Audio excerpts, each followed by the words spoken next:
Bonjour Myriam Fournier. Aujourd'hui ensemble, donc à AgroParisTech Nancy, dans le cadre d'un projet en partenariat avec Orion Oser la Recherche, vous faites partie d'un des interviews consistant à faire découvrir les métiers autour de la recherche. Donc vous êtes présidente du centre INRAE Nancy et également enseignante-chercheur et professeure consultante à AgroParisTech. C'est ça. Donc nous allons discuter de votre métier, de vous, de votre vécu et du monde de la recherche. Pour débuter, pouvez-vous brièvement vous présenter? Donc je suis Myriam Fournier, comme je l'avais dit. Moi j'ai un statut d'ingénieur du ministère de l'Agriculture, mais j'ai toujours exercé les mêmes fonctions, on va dire, qu'un enseignant-chercheur depuis le début de ma carrière. J'ai toujours été à AgroParisTech, qui s'appelait avant l'ENGREF. Donc en gros, j'ai coutume de dire que je suis rentré à l'école et que j'en suis jamais sorti. Mais par contre, en 2019, j'ai quitté AgroParisTech pour aller à INRAE, donc qui est l'institut de recherche qui est très associé à AgroParisTech. Et sinon, je suis aujourd'hui une forestière, mais historiquement, moi, je viens plutôt du monde du bois.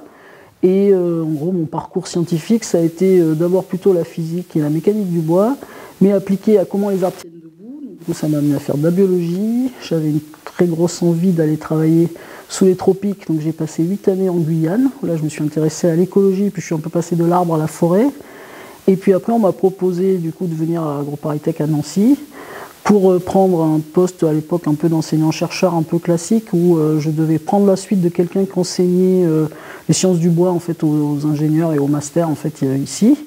Et puis toujours une recherche à l'époque qui était toujours un peu mécanique du bois dans l'arbre et comment les arbres tiennent debout, et puis de façon un peu plus générale, comment les arbres vivants font face à les contraintes mécaniques de leur environnement.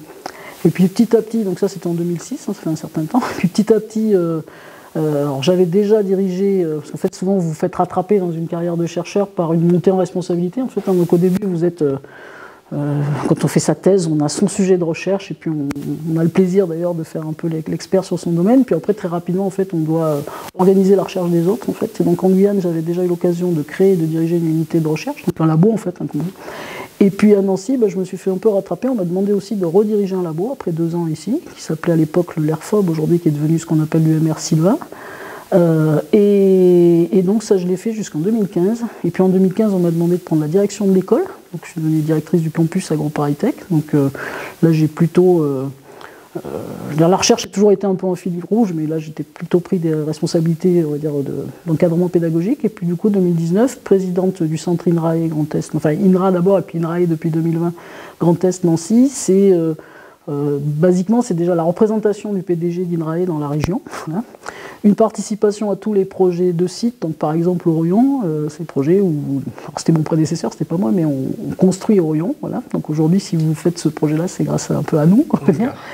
Et puis aussi, moi j'ai toujours eu une activité d'enseignement, donc vous me connaissez, puisque je continue à vous faire des cours.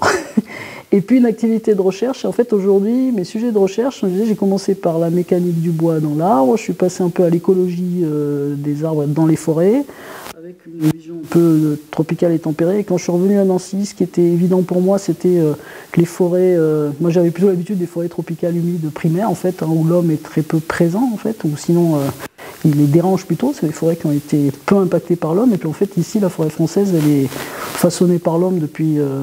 même avant le Moyen-Âge. Et donc j'ai eu besoin de m'intéresser à la gestion, ce que j'avais jamais trop fait, même dans mes études précédentes. Et donc aujourd'hui, je m'intéresse plutôt à comment les gens qui gèrent la forêt s'adaptent en fait à toutes les évolutions en cours, ce qui m'amène à faire de la recherche avec des sciences humaines et sociales, notamment des sciences de gestion. Et puis je travaille pas mal aussi avec Maxence Arnaud, que vous avez interviewé déjà. Voilà. Ça va à peu près tout. Et donc pour vous, votre parcours a été complètement linéaire ou finalement vous avez fait face à certains dilemmes? Alors assez linéaire dans le sens où moi je suis fonctionnaire depuis que j'ai 19 ans. En fait, hein, donc voilà, je suis rentré dans une école où on était fonctionnaire payé. Donc ça c'est évidemment une chose que d'ailleurs je pense que dans votre génération ça existe de moins en moins, hein, ces choses-là. Donc moi je ne suis pas passé par les parcours classiques un peu des chercheurs qui font une thèse avec un contrat doctoral, puis après des post-docs, puis après qui passent des concours. Moi finalement j'ai toujours eu, moi j'avais mon poste au ministère de l'Agriculture. Par contre ce que j'ai dû faire c'est négocier, et donc ça a été moins linéaire, c'est négocier mes positions successives, parce que logiquement, les ingénieurs du ministère de l'Agriculture comme moi, c'est pas ça notre métier. Hein. Notre métier, c'est pas la recherche, c'est plutôt des gens que vous trouvez dans l'administration du ministère de l'Agriculture, dans les directions départementales des territoires ou dans les directions régionales de l'agriculture. Enfin, c'est plutôt ça, ou au ministère. Donc c'est plutôt ça nos métiers, on va dire classiques. Donc le fait de faire une carrière d'enseignant-chercheur, c'était pas tout à fait prévu. Donc ça veut dire qu'il faut négocier un peu sa position alors à AgroParisTech, pour moi, et puis négocier mes affectations successives. Donc j'ai été à Nancy d'abord, après à Bordeaux, après à Montpellier, puis après en Guyane pendant 8 ans, et puis de retour à Nancy. Voilà. Donc ça c'était moins linéaire, c'était pas très prévu. D'accord, très bien. Et donc vous, quotidiennement, qu'est-ce qui arrange vos journées Alors moi j'ai une diversité d'activités assez forte. Alors, je veux dire, je n'ai pas vraiment de journée type, mais j'ai d'abord l'activité pour lesquelles en gros INRAE me paye en fait, elle me demande de faire le boulot. Donc ça c'est beaucoup d'activités de réunion, de représentation du coup du PDG, de travail de construction de projets stratégiques avec la présidente de l'Université de Lorraine ou au niveau national INRAE avec les chefs des départements scientifiques. Enfin, donc voilà, c'est la mise en œuvre de toute la structure INRAE. Donc ça, j'avoue que c'est le boulot que je fais, parce qu'on me demande de le faire, c'est pas forcément celui qui me fait vibrer le plus. Les projets stratégiques de site, tout ça c'est intéressant, mais bon, la routine un peu administrative, il faut le faire, on va dire. Et c'est pas inintéressant quand même de comprendre comment ça fonctionne. Après, j'ai une activité d'enseignement, du coup, je continue à enseigner dans le cursus ingénieur et dans le master avec AgroParisTech Université de Lorraine, et puis donc 2-3 autres, notamment je suis responsable en fait du master international European Forestry, qui est donc, ça c'est un truc qui me prend quand même du temps, je vais en Finlande 2 fois par an, enfin voilà, et j'accueille les étudiants là ici au mois de mai. Et puis en termes de recherche, du coup, moi aujourd'hui j'ai peu de temps en fait, pour faire de la recherche. Par contre, l'activité de recherche aujourd'hui que je conserve et qui va m'occuper, alors c'est difficile parce que c'est plutôt des créneaux, mais peut-être on va dire 20% de mon temps, hein, c'est co-encadrer des doctorants. Et donc moi aujourd'hui je me suis fixé un peu une ligne de conduite, c'est je veux travailler sur qu'est-ce qui fait que les recherches en écologie ou enfin dans les disciplines des sciences dures, comme on dit, font des recommandations qui sont appropriées ou pas par les gestionnaires et les gens de terrain. Quoi. Parce que le diagnostic, c'était qu'il y avait plein de gens qui faisaient des recommandations, puis en fait, c'est des gens pratiquement sur le terrain, soit ils les connaissent pas, soit ils s'en foutent, soit en plus ça va pas du tout, parce que ça va pas du tout avec ce qu'ils ont envie de faire. Quoi. Donc voilà, c'est pour ça que maintenant, aujourd'hui, je travaille mes activités de recherche, c'est avec des doctorants. Donc, mon activité quotidienne, c'est de discuter avec eux, d'organiser leur travail, de les conseiller, de relire les choses qu'ils écrivent. Et toujours en association, je n'encadre plus moi toute seule de thèse, c'est toujours en co-encadrement avec quelqu'un, parce que là j'aurais pas le temps. Quoi. Ok. Et donc vous, est-ce que vous préférez la recherche ou plutôt le côté justement gestion de projet Moi j'aime bien l'ensemble en fait. Je pense que j'ai toujours aimé faire plusieurs choses à la fois. Ça c'est un côté un peu hyperactif des fois. Je pense que oui. Je pense que moi je suis une génération où on ne diagnostiquait pas trop les enfants, mais moi je pense que si, parce qu'aujourd'hui on m'aurait diagnostiqué hyperactive à l'école maternelle. Donc j'aime bien faire plusieurs choses à la fois. J'ai facilement, ça me dérange pas de faire plusieurs choses à la fois. Et par contre, ce que j'aime bien, c'est l'alternance, en tout cas, entre l'administratif, c'est pas un truc qui me passionne. Par contre, c'est plutôt amusant de comprendre comment ça fonctionne. Et puis après, c'est quand même la dimension managériale du travail, c'est-à-dire organiser le travail des autres, suivre des projets, ça j'aime bien. Mais ce que j'aime bien, c'est l'alternance. J'ai toujours aimé, là, depuis le début, c'est l'alternance entre la recherche et l'enseignement, parce que la recherche, c'est quand même une activité qui est super stimulante. Hein, c'est-à-dire que on a quand même des vraies frictions de la découverte. Hein. C'est un truc, à un moment, vous vous rendez compte que vous avez compris un truc, c'est le premier à comprendre. C'est quand même un peu extraordinaire, ces choses-là. Et puis, mais en même temps, c'est difficile la recherche, parce qu'il y a des moments, l'inspiration n'y est plus, on en a marre, ça avance pas. Et l'enseignement, moi, je trouve que c'est exigeant, et c'est le truc moi qui m'a toujours remis d'aplomb. C'est-à-dire que côté recherche, on avait un peu marre. L'enseignement, c'est quelque chose qui lui est constant. C'est-à-dire que les étudiants, ils vont arriver tous les ans au mois d'octobre, il va falloir les recevoir, leur raconter quelque chose. Et l'enseignement, c'est redoutable. Si vous n'êtes pas bon, vous le savez tout de suite, hein, parce que les jeunes, ils vous écoutent pas. Enfin voilà, c'est catastrophique. Donc ça, c'est pas mal en fait. Moi, j'aime bien les deux, quoi. C'est la recherche qui est une activité où il faut beaucoup donner, mais finalement, si vous n'y arrivez pas, c'est vous qui êtes pas bien, mais finalement il se passe rien, à part que vous n'êtes pas un bon chercheur, c'est tout, quoi. Et l'enseignement, qui est au contraire quelque chose d'exigeant en continu, moi j'aime bien faire les deux. Et par contre, l'enseignement, moi ça m'a ouvert aussi. Je pense que la recherche aujourd'hui, elle est très très pointue en fait. Il faut devenir un hyper expert dans le domaine. Et l'enseignement, moi ça m'a obligé, et j'ai aimé ça aussi, quand on enseigne, on est forcément beaucoup plus large que son sujet de recherche pointu. Et donc ça amène à rencontrer plein de gens. D'accord. Okay. Et donc, justement, est-ce que là, tous ces points positifs, c'est ce que vous imaginiez faire Ah, moi, j'ai jamais rien imaginé. Non, jamais rien imaginé. En fait, moi, je me suis laissé porter, et je conseille un peu d'ailleurs de ne pas trop se prendre la tête, parce que je trouve que dans vos générations, on vous demande trop de faire votre plan de carrière au collège, quoi. Nous, bon, en fait, moi, j'étais dans un endroit, enfin, quand j'ai fait mes études secondaires, le chômage commençait à exister, mais vous voyez, le sida n'existait pas, par exemple. On était quand même dans des années assez tranquilles. Et on était post-mai 68, donc il y avait le côté, quand même une liberté assez extraordinaire. Et donc, en gros, si on travaillait bien à l'école, et moi, j'avais pas trop de difficultés à bien travailler à l'école, on savait qu'on aurait un boulot, que la vie serait facile, etc. Donc moi, j'ai grandi dans cette ambiance-là, donc du coup, j'ai pu m'intéresser aux sciences par plaisir. Et puis alors après, je me suis fait embarquer dans les études, passer le bac, après on vous dit qu'il faut faire une classe prépa, après on vous dit qu'il faut rentrer à l'école, donc j'ai fait un peu ça, avec une petite crise à un moment, parce qu'à un moment ça suit son cours, puis à un moment on se dit mais pourquoi je fais ça? Et puis là, c'est là où j'ai découvert le bois, la forêt, la recherche, et là ça a redonné du sens pour le coup, et après je suis reparti dans une trajectoire très, très linéaire, voilà. D'accord. Mais sans jamais avoir anticipé complètement, c'est-à-dire que la Guyane, ça m'est tombé dessus par hasard. Tout m'est tombé toujours un peu dessus par hasard. Mais je pense qu'il faut se laisser porter aussi par les rencontres, quoi. C'est intéressant aussi. D'accord, ok. Donc, et donc pour vous, votre métier, il prend une grosse partie de votre vie. Est-ce que ah oui, c'est sûr. C'est essentiellement ça, votre métier ou... Alors c'est essentiellement mon métier. Donc moi, ça n'a pas toujours été complètement ça, puisque j'ai un garçon qui a 27 ans. Donc évidemment, vous imaginez bien, quand on a un petit, quand il était un bébé, on n'a pas la même disponibilité. Alors j'ai eu la chance que c'était un enfant sans problème, donc j'ai pu toujours travailler. Je n'ai jamais eu besoin de m'arrêter de travailler. Voilà. Mais ça a toujours été clair pour moi quand il était petit que la priorité c'était lui. C'est-à-dire que s'il y avait eu, ça c'était clair en ma tête, s'il y avait eu la moindre difficulté, je pense aux gens qui se retrouvent avec des enfants handicapés, un truc comme ça, un accident, enfin bon, c'est bien que n'importe quoi peut arriver, ça pour moi c'était clair, le boulot, il était arrêté instantanément et c'était la priorité. Ça s'est pas produit. Et du coup, j'ai pu faire mes choix de vie assez... Enfin, vraiment en fonction du travail, c'est vrai. Et alors aujourd'hui, évidemment, là, j'ai des activités annexes, hein, mais c'est quand même le travail qui prend une grosse partie de ma vie, c'est clair, parce que j'y trouve mon compte. Quoi. Ok, d'accord. D'accord. Donc, vous, après justement ce parcours, pendant ce parcours, quel diplôme et formation vous avez eu Oui, alors donc moi au début, comme je disais, moi je passais le bac, après j'ai fait des classes prépa maths physique à l'époque, après je suis rentré à l'école polytechnique là, qui est à Palaiseau là maintenant. Au bout de... Alors l'école polytechnique, on a un statut, à l'époque de militaire, mais de fonctionnaire en fait, hein, donc on est déjà... Et moi c'était pas anodin dans le choix, hein, c'est-à-dire que moi j'avais passé aussi les écoles normales supérieures, parce que ce côté étudiant autonome, c'est-à-dire... Alors moi j'avais des parents qui étaient profs, ils avaient les moyens de payer des études, c'était pas le problème, mais j'avais envie d'avoir une autonomie financière assez tôt. Et je pense que c'est plus ça qui a guidé mes choix que la réflexion sur c'est quoi une carrière de fonctionnaire en fait. Et puis la deuxième chose, c'est que j'avais envie aussi de travailler pour le service public et pas forcément pour des entreprises privées, donc c'est un choix aussi qui en termes de sens faisait sens pour moi, quoi. Et donc après, à la fin de l'école polytechnique, on doit choisir de rentrer dans un corps d'État, comme on dit, donc moi j'ai choisi l'agriculture. Et alors à l'époque, le ministère de l'Agriculture, je l'ai choisi parce que c'était pas un vrai choix en fait. C'est-à-dire qu'à l'époque, alors c'est plus du tout le cas maintenant, mais le ministère de l'Agriculture c'était un très grand ministère, il faut l'imaginer comme englobant un peu les compétences de l'agriculture et du ministère de la Transition écologique actuellement, avec la dimension un peu urbaine en moins, quoi. Enfin en gros, au ministère de l'Agriculture, on pouvait s'occuper de tout pour les zones rurales. Alors moi ça m'allait bien parce que par contre je suis profondément provincial, je suis pas... Bon, j'ai de la famille à Marseille, dans les Alpes, à d'autres endroits, donc je ne suis pas attaché à un territoire très particulier. Donc je n'avais pas d'attache en Guyane, je m'en suis fait, pareil en Lorraine.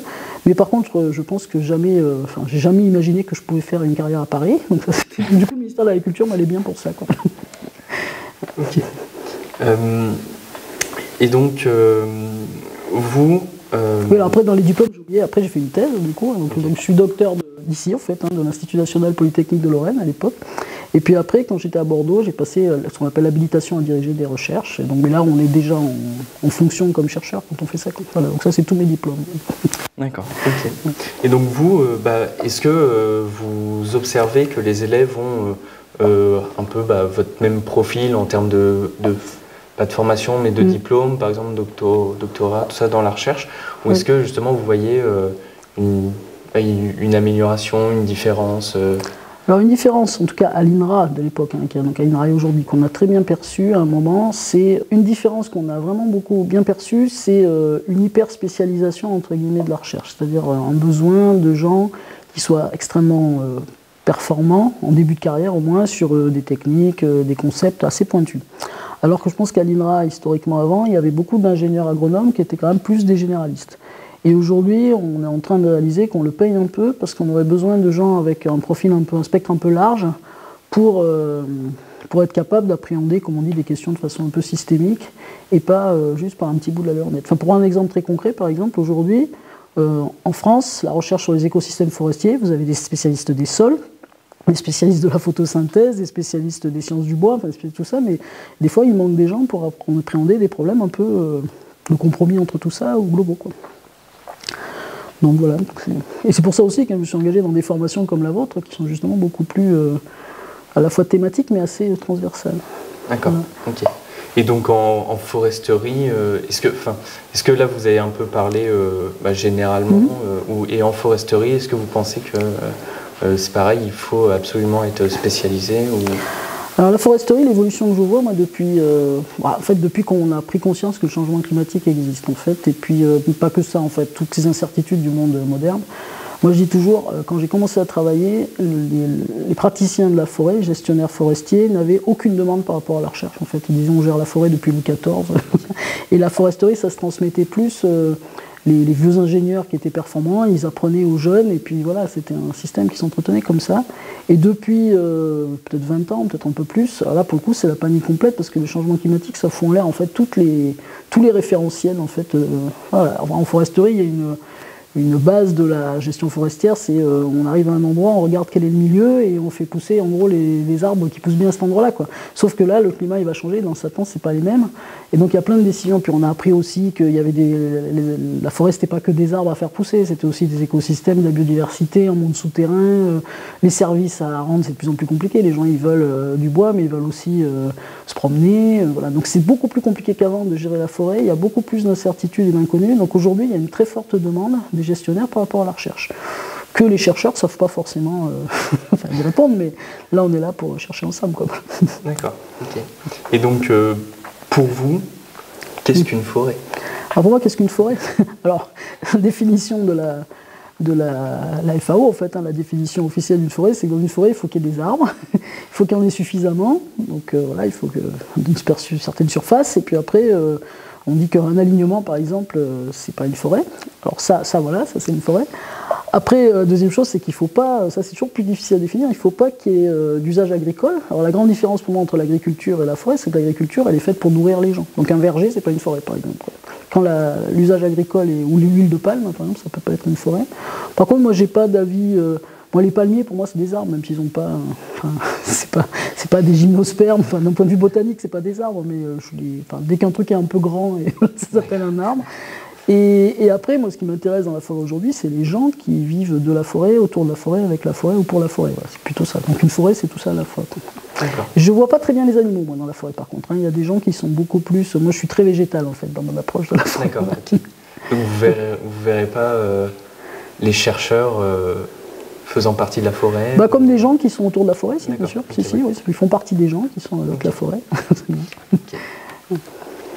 Et donc, pour en revenir un petit peu à votre parcours, si vous aviez 20 ans aujourd'hui, est-ce que vous referiez le même parcours? Est-ce que aujourd'hui, il y a des formations qui vous plaisent plus qu'avant? C'est difficile ça, parce que par exemple, moi j'ai pas fait de biologie au départ, parce que moi, quand on était au lycée, en fait, on vous expliquait que le bac qui était chic, c'était le bac C à l'époque, qui était le bac S après, mais pas option biologie, quoi, voilà. Donc moi j'ai fait ça un peu, enfin j'avais rien contre la biologie, mais c'était pas, voilà, mais je pense qu'aujourd'hui, la biologie étant devenue beaucoup plus au cœur des préoccupations contemporaines, je pense que je me serais formé sur le vivant beaucoup plus tôt, ça c'est sûr. Et après, l'autre truc, j'ai failli bifurquer plusieurs fois en fait. Les sciences sociales m'ont toujours intéressé aussi. Aujourd'hui, ce que je pense, c'est que même à la limite, en faisant la même formation, j'aurais eu plus de facilité à aller vers des domaines qui, autrefois, avant, on avait des parcours plus. On avait moins d'options, moins de choix, quoi.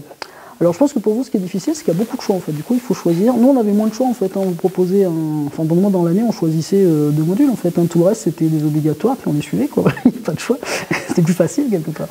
Mais du coup, je me regrette un peu des fois parce qu'il y a des choses que j'ai appris après en autodidacte. C'est pas très grave. Mais... Après, sur le parcours, moi je pense qu'aujourd'hui je ferais quelque chose de totalement différent. Alors la recherche, peut-être sans doute que oui, parce que ça, c'est toujours difficile à dire, hein, mais je pense que la recherche, ça a été... J'avais pas du tout pensé au début à aller dans la recherche, hein, parce que mes parents étaient surtout ma mère était universitaire, et en général, moi je voulais pas faire du tout la même chose qu'eux, donc voilà, puis finalement ça m'a rattrapé. Moi je voulais faire des trucs pratiques, en fait. Toujours la recherche académique c'était trop intello, quoi. Et puis finalement, j'ai trouvé que les trucs pratiques... c'était trop normatif en fait, ça permettait pas d'exprimer assez la créativité, l'esprit critique, etc. Donc je pense qu'aujourd'hui ça arriverait assez naturellement. Et peut-être d'autres métiers qui permettent de faire ça, j'en sais rien, mais en tout cas voilà ce que j'ai cherché, j'ai voulu trouver dans la recherche et je l'ai trouvé, mais je ferai sans doute sûrement pas la même recherche, ça c'est clair. Ok. Et donc vous aujourd'hui, est-ce que vous pensez qu'il vous reste des choses à accomplir dans la recherche ou même sinon Moi, il me reste à peu près, ça dépend à quel âge je partir vraiment, mais moi je considère qu'il me reste à peu près 5 ans avant de prendre ma retraite, avec la chance que je ne serai pas complètement dans les nouvelles réformes, donc je pourrais apprendre assez tôt.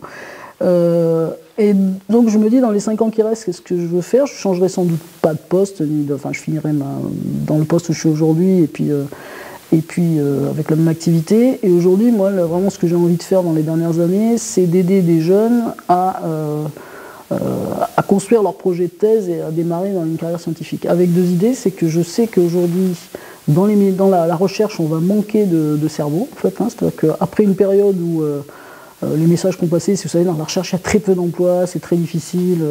Donc on a plutôt découragé, en fait, les jeunes en disant, c'est très difficile, il va falloir... Et aujourd'hui, en fait, on va avoir des départs en retraite assez massifs. Et en plus... l'ambiance générale, le contexte est plutôt à recruter des gens, et donc on commence déjà à sentir qu'on va avoir des pénuries, quoi. Et c'est pas pour autant qu'un chercheur, ça se prépare à l'avance, en fait. C'est-à-dire que quand on dit d'un coup on découvre qu'il nous manque un chercheur, il faut 10 ans pour former un chercheur, en fait. Donc il faut qu'il soit. Donc voilà, moi ce que je me donne un peu comme objectif, c'est justement ces approches un peu systémiques, ces trucs un peu transversaux, pluridisciplinaires, d'avoir préparé un certain nombre de jeunes à faire ça, parce que du coup c'est pas si simple, c'est pas des thèses tout à fait linéaires, c'est pas les parcours les plus faciles à faire.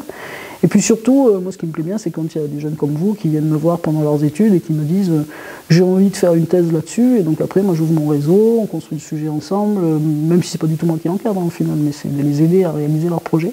Je pense que là, si quand je pars, je laisse derrière moi un certain nombre de gens, j'en ai déjà, des gens qui sont embauchés dans les 5 ans qui viennent, dans les 10 ans qui viennent, ce serait une belle réussite, ça va bien. D'accord. Donc le métier de chercheur dans 20 ans, à quel point est-ce que vous pensez qu'il doit être amélioré c'est une question difficile, parce que là, j'avoue que moi je suis quelqu'un qui est toujours dans l'opérationnel, en fait, donc je ne suis pas dans les gens qui pensent la recherche, dans les ministères, tout ça, et qui réfléchissent à ça, donc j'ai toujours eu l'impression que j'avais pas beaucoup d'influence là-dessus, donc je laisse un peu faire. Alors comment il pourrait être amélioré? Il y a beaucoup de discussions sur les salaires, en effet, parce que les chercheurs ne sont pas des gens très bien payés. Moi je ne suis pas convaincu que ça soit ça qui soit déterminant. Ce que je constate chez les jeunes, c'est qu'il faut d'abord des métiers qui portent du sens. Et on se rend compte que dans la recherche, il y a des fois, nous on a choisi ces métiers la génération d'avant parce que justement ils faisaient sens pour nous. Et on a l'impression qu'aujourd'hui, pour les jeunes, des fois, ça fait pas sens parce que c'est trop abstrait, c'est pas assez en rapport avec la vraie vie, ou alors au contraire, il n'y a pas assez de liberté, il faut répondre à des appels à projets, il faut trouver des sous, c'est trop compliqué. Donc je pense qu'il va falloir réfléchir plus, en tout cas dans les 20 ans, des profils de chercheurs plus différenciés et du coup plus clairs. Le gars qui est vraiment un chercheur genre trouve tout là, ou qui veut sa liberté complète, il faut qu'il puisse le faire parce qu'on en a besoin de gens comme ça. Alors ils existent, mais il faut qu'ils aient les moyens de travailler parce qu'aujourd'hui on a l'impression que pour avoir des moyens de faire de la recherche, il faut répondre à des appels à projets, il faut justifier qu'on fait aussi de l'innovation. Ça fait peur en fait, il faut tout faire à la fois. Donc je pense qu'il faut laisser une liberté vraiment totale de créer des connaissances nouvelles à des gens qui veulent faire ça, faire de la recherche dite très fondamentale, y compris dans les domaines des écosystèmes forestiers, c'est pas ou des propriétés du bois. Et puis de l'autre côté, il faut aussi encourager justement des chercheurs plus intéressés par les questions sociétales ou les questions entrepreneuriales en fait, qui ont envie en même temps qui font leur recherche, de la transmettre, de créer des innovations, etc. Et aujourd'hui, moi j'ai l'impression que c'est des profils qui ne sont pas complètement compatibles. On peut imaginer des gens sur une carrière qui passent de l'un à l'autre, mais il y a vraiment ces deux types de profils sont assez différents. Et puis aussi des gens, ça on va avoir du mal à en trouver, qui à un moment font ce qu'on a fait nous, c'est-à-dire qu'ils laissent un peu tomber leur boulot de chercheur pour s'engager dans le management, les animations de collectif, quoi. Et ça, on a quand même de plus en plus de mal à en trouver. Parce que c'est de plus en plus difficile aussi, je pense, de plus en plus contraignant et de moins en moins drôle, quoi. Là, c'était assez global et particulièrement dans les métiers de la gestion forestière. Est-ce que vous pensez qu'il y a une réelle évolution? Est-ce que justement il y a beaucoup de choses à améliorer? Est-ce qu'on doit plus se pencher sur la recherche en milieu forestier? Alors, il y a une difficulté, moi c'est pas trop mon métier parce que moi j'étais plutôt dans le bois en fait, hein, mais il y a un métier qui est vraiment particulier en gestion forestière, c'est vraiment l'expérimentation en termes de sylviculture ou de gestion forestière parce que les arbres ça pousse lentement, quoi. Donc vous êtes obligé, ça pousse lentement et en plus ça dépend beaucoup du milieu. Et donc vous ne pouvez pas, en agriculture, en fait, on vous donne 6 hectares, vous faites un essai agronomique, puis vous avez des résultats. En forêt, il faut déjà dupliquer l'essai dans plein de milieux différents pour que ça prenne du sens. Donc ça veut dire qu'il faut prendre, il faut aller dans plusieurs forêts. On ne transforme pas le milieu, donc en fait, c'est difficile. On va pas, à part des essais très particuliers en forêt, on va essayer de tester, je sais pas moi, l'effet d'une préparation du sol particulière, etc. Mais dans la plupart du cas, c'est des trucs qui sont très multifactoriels. Et de long terme. C'est-à-dire qu'un essai forestier, alors moi je rigole tout le temps parce que nous quand on fait des expérimentations sur 5-6 ans, pour nous c'est du très court terme en fait. C'est des études sur lesquelles on étudie, je sais pas, la régénération par exemple, hein, voilà, savoir si les petites graines vont donner des plants, en 6 ans on voit des choses, quoi. Mais si vous voulez étudier de la croissance, de la mortalité, etc., il faut des essais qui durent presque 100 ans, quoi. Et ça, c'est compliqué, hein, parce qu'on se dit qu'il faut qu'il y ait une transmission. C'est-à-dire qu'en fait, nous, aujourd'hui, on récupère des résultats de dispositifs qui ont été installés il y a 50 ans. Et donc, il faut qu'on commence à réfléchir à des dispositifs qu'on installe maintenant, il va falloir qu'ils servent aux chercheurs de 50 ans. Sans que les questions de recherche, d'ailleurs, des dispositifs sur lesquels on travaille, ne sont pas du tout celles qu'on se pose aujourd'hui, mais c'est pas grave, on récupère quand même des trucs qui ont été installés et suivis. Surtout, ce qui est important, c'est en fait, d'avoir des suivis dans le temps. Donc ça, c'est quand même une spécificité de la recherche sur les écosystèmes forestiers. C'est-à-dire les arbres, c'est des trucs qui poussent pas vite, qui sont grands, qui sont difficiles à observer. Beaucoup plus facile de travailler, évidemment, sur des petites racines d'Arabidopsis dans un milieu de culture. Donc ça, c'est quand même... Et ça, je pense que c'est ce qui attire les gens aussi, hein, quand même, ce côté recherche sur des vrais écosystèmes. C'est la même chose, je pense que les gens qui travaillent aussi, je sais pas, en océanographie, ou tout comme ça, enfin, sur des milieux un peu exceptionnels, quoi. Avec quand même la particularité que la gestion forestière, c'est pas juste des dynamiques naturelles. Hein. C'est-à-dire qu'il faut quand même prendre des décisions, savoir qu'est-ce qu'on fait, qu'est-ce qu'on expérimente. Et quand vous expérimentez quelque chose, il faut vous dire que c'est pas vous qui aurez le résultat, c'est plutôt la génération future, donc il faut se débrouiller. Il y a aussi la modélisation, du coup, qui est importante. C'est-à-dire qu'on essaye d'inférer des mécanismes ou des comportements à partir de choses qui sont observées pour essayer de prédire des choses qu'on n'a pas observées parce qu'on n'a pas pensé que c'était ça qu'il fallait faire il y a 30 ans, quoi. Voilà. Okay. Et puis il faut faire confiance aussi aux gestionnaires parce qu'eux, en fait, sans le savoir, des fois ils expérimentent plein de trucs eux-mêmes aussi. Mais c'est pas toujours expérimenté dans les règles et les canons de la démarche scientifique où on n'a pas tous les suivis, on n'a pas toutes les données, etc. Donc ça, c'est vraiment une difficulté qui est intéressante, moi je trouve. Alors c'est pas mes métiers à moi, hein, c'est plutôt les métiers justement de l'expérimentation forestière, mais je trouve que c'est vraiment une difficulté et en même temps un intérêt de ce genre de choses, quoi.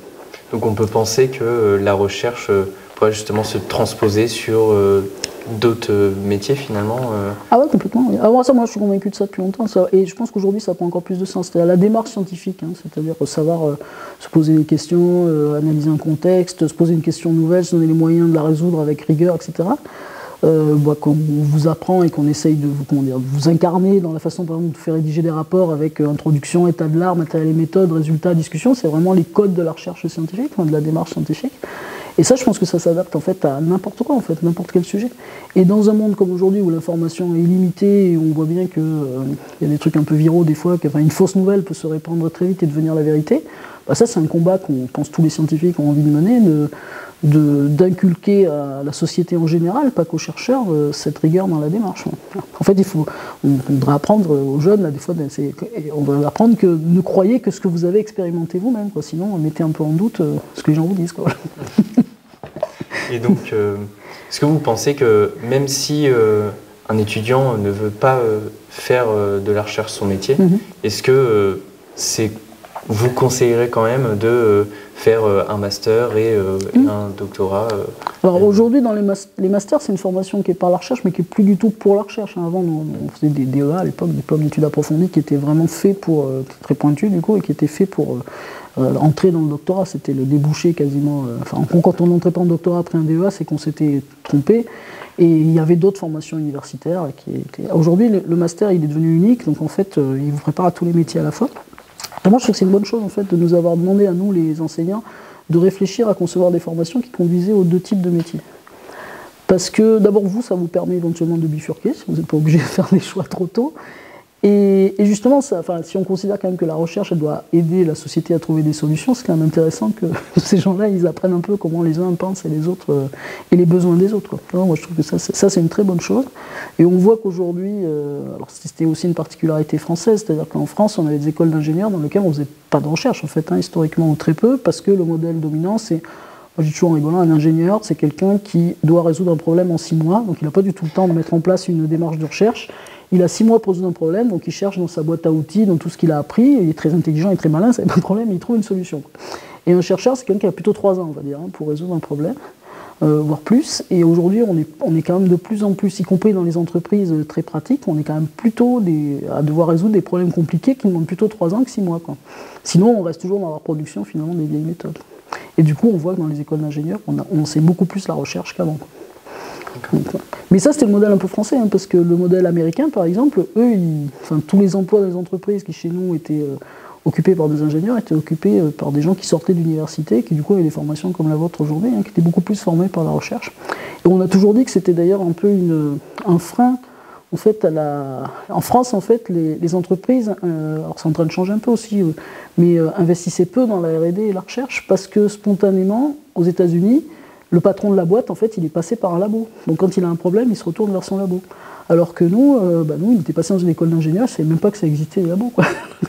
Et ça, c'est en train de se transformer, de s'homogénéiser, du coup, hein, dans le monde entier, assez radicalement, quoi. Et donc, vous, est-ce que vous pensez qu'en termes de formation, on doit plus se tourner vers des pôles de recherche plutôt connus, ou finalement on peut se diriger un petit peu partout en France ou c'est une vraie question. Ouais. Ça, c'est une question intéressante. Ça. En fait, alors moi, si je regarde comment j'ai pratiqué pour ma thèse, donc moi je sortais de l'école polytechnique, c'était le top des trucs parisiens là. Et en fait, à l'époque, comme j'étais fonctionnaire, j'avais pas le choix de n'importe quel sujet de thèse, donc moi j'avais dit je veux quelque chose qui a un lien avec le tropical, et je sentais plus, même si j'avais encore jamais rien fait, je sentais plus le bois. La forêt, ça m'attirait pas, parce que je disais la biologie, je connais rien, donc le bois, ça me plaît, quoi. Et du coup, j'avais le choix entre des gros pôles parisiens, et puis finalement, moi je suis allé au feeling, en fait. C'est-à-dire que dans ces pôles parisiens, je trouvais que ils n'étaient pas assez à l'écoute de ce que j'avais envie de faire. En fait, j'arrivais, ils me disaient « Ouais, il n'y a pas de problème, j'ai une grosse équipe, tu vas faire ça, etc. » Et puis, je suis tombé à Nancy par hasard, là, donc une personne qui est d'ailleurs décédée il n'y a pas longtemps, qui m'a... Enfin, j'ai trouvé que l'approche était très différente. Je suis une toute petite équipe avec les gens qui disent « Qu'est-ce que tu veux faire ?» Et puis, chacun, il t'explique ce que tu fais. Donc voilà, moi, je suis allé au feeling. Et j'ai trouvé que le coup d'avoir fait ma thèse dans un petit labo, pour le coup, enfin aujourd'hui c'est un gros labo, ça s'appelle le LEMTA, l'Université de Lorraine, c'est un gros labo, mais c'est une petite équipe, et c'était un petit labo provincial par rapport au grand pôle qu'on me proposait, j'avais trouvé que c'était plutôt bien, en fait, parce que ça correspondait mieux à ce que j'avais envie de faire. Alors après, c'est vrai que moi, avec mon prestige de mon diplôme de polytechnicienne, c'était pas inquiétant parce que ça m'a jamais gêné, et puis j'étais déjà fonctionnaire, etc. Par contre, c'est vrai qu'aujourd'hui, un jeune qui veut faire carrière dans la recherche, mine de rien, l'endroit où on a fait sa thèse, la façon dont on a été poussé pour faire des publications, ça a quand même un impact. Mais je pense qu'il y a des petits labos, des labos moins connus, qui peuvent être très performants aussi. Hein. Ça tient souvent, des fois, à des individus plus qu'à des gros pôles, en fait, quoi, cette affaire-là. Il faut avoir des gros pôles qui ronronnent aussi, en fait. Donc c'est pas une question de gros pôles. Voilà. Donc, vous... quel lieu de formation aujourd'hui vous conseilleriez ? Alors moi aujourd'hui, depuis que je suis responsable d'un master international, moi je trouve ça, par contre, ça n'existait pas. Hein. Moi j'ai jamais fait de semestre à l'étranger, tout ça, parce que nous on ne nous proposait pas. En fait, c'était pas. Non, c'est vrai que on ne nous demandait pas en fait de le faire. Moi j'ai fait 3 mois aux États-Unis en dernière année là, ce qui correspond au M2. Mais c'est tout.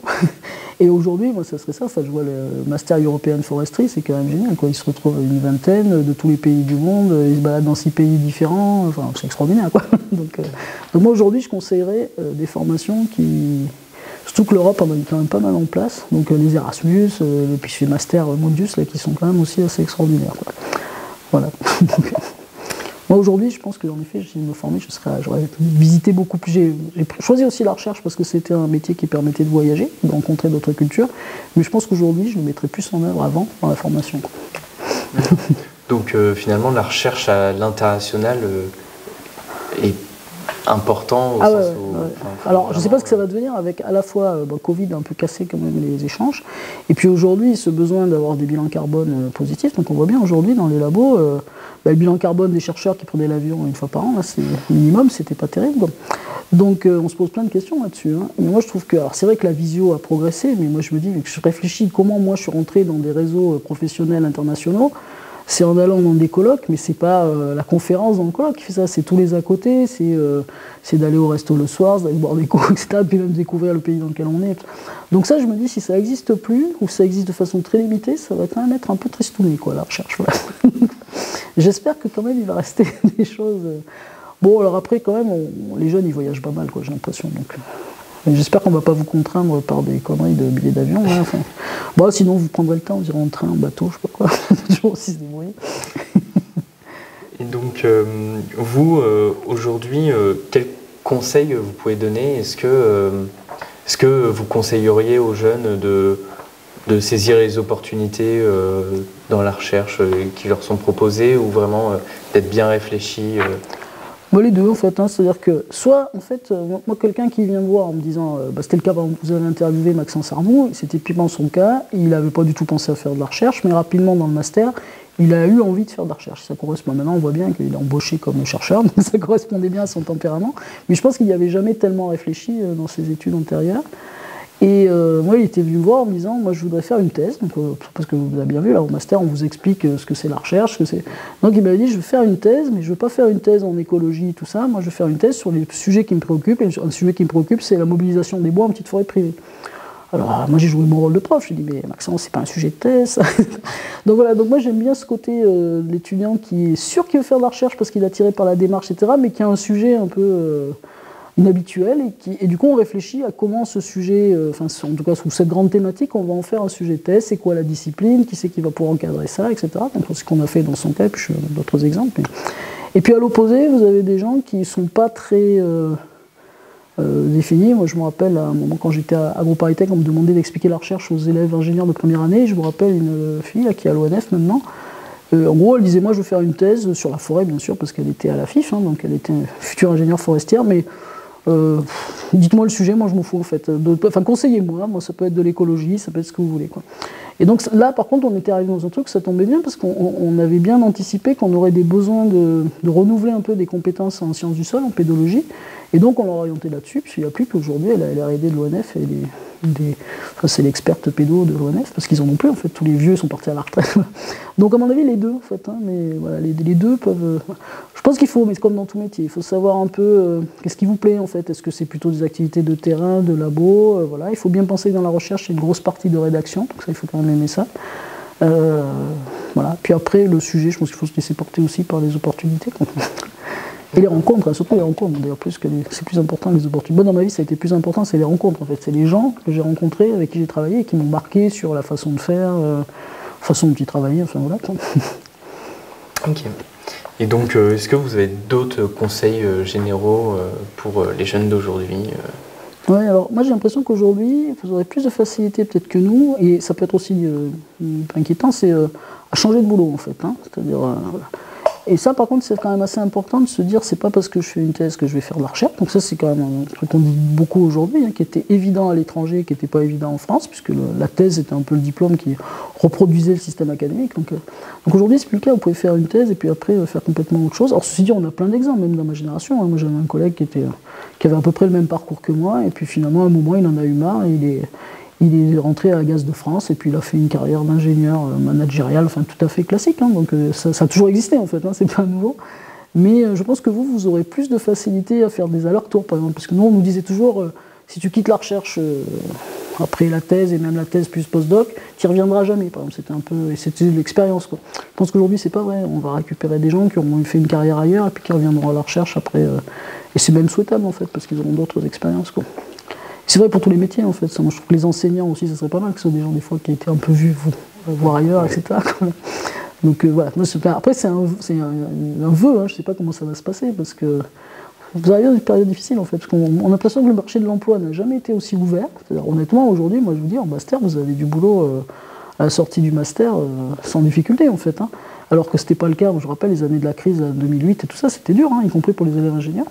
Mais par contre, du coup, c'est pas si simple de trouver son chemin puis de choisir le boulot qui après vous permet, parce que c'est pas des boulots qui sont forcément qui vous mettent dans une trajectoire bien claire pour 20 ans.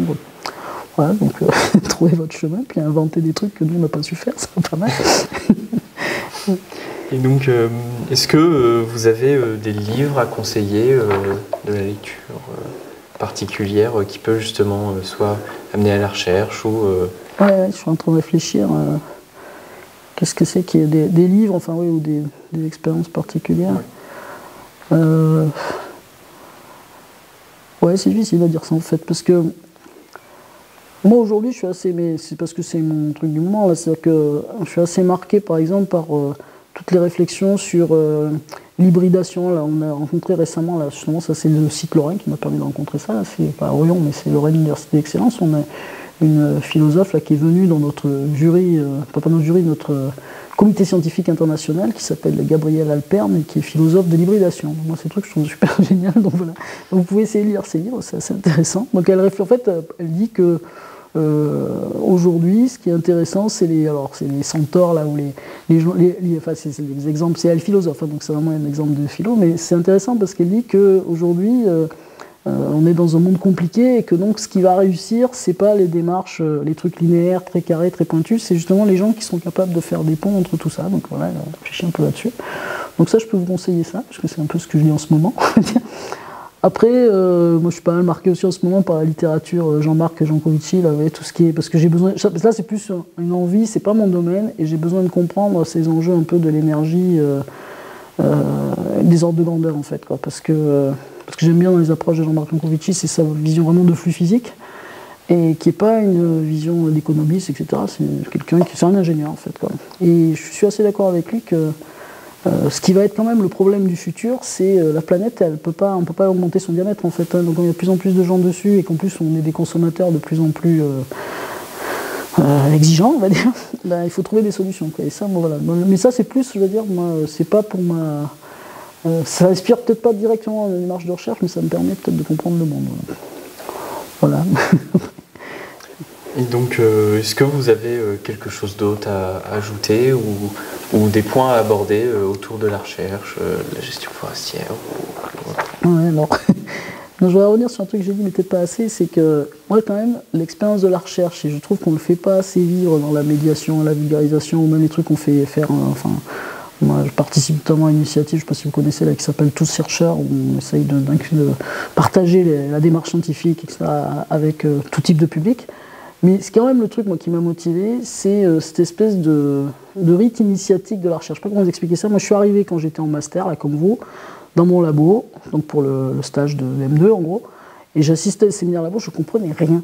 Je me disais, mais c'est pas possible, je ne comprenais rien, parce qu'évidemment, ils avaient tous des sujets hyper pointus, etc. Et puis, vous voyez, au fil du temps, à un moment, ça s'éclaire et on comprend. Et à un moment, c'est toi qui passes, c'est ton sujet, et c'est toi qui deviens l'expert de ton sujet, et que, alors évidemment, si personne ne comprend rien, c'est embêtant, mais justement, après, tu as un discours et tu arrives à le faire comprendre aux autres.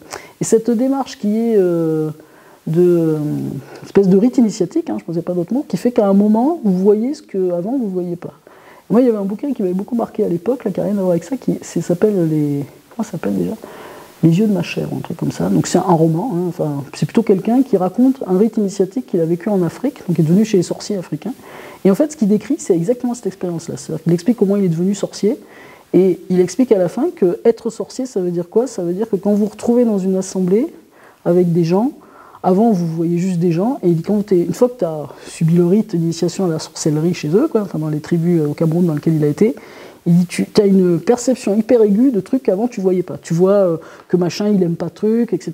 Et c'est ça qui fait finalement son pouvoir, qu'il est capable de résoudre des conflits, d'être la personne qu'on vient voir, ou il voit que la personne qui est en train d'être malade, il va être capable de la soigner, etc.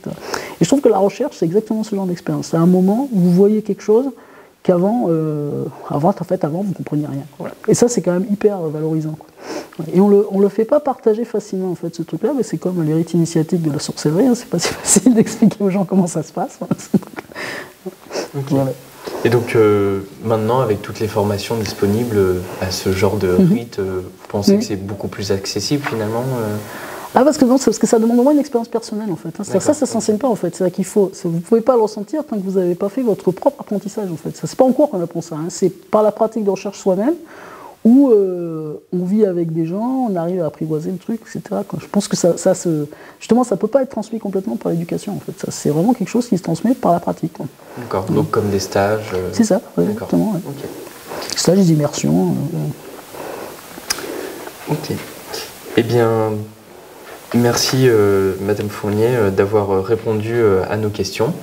Puis, eh bien, merci beaucoup. Voilà. Mais merci à vous de me permettre ça.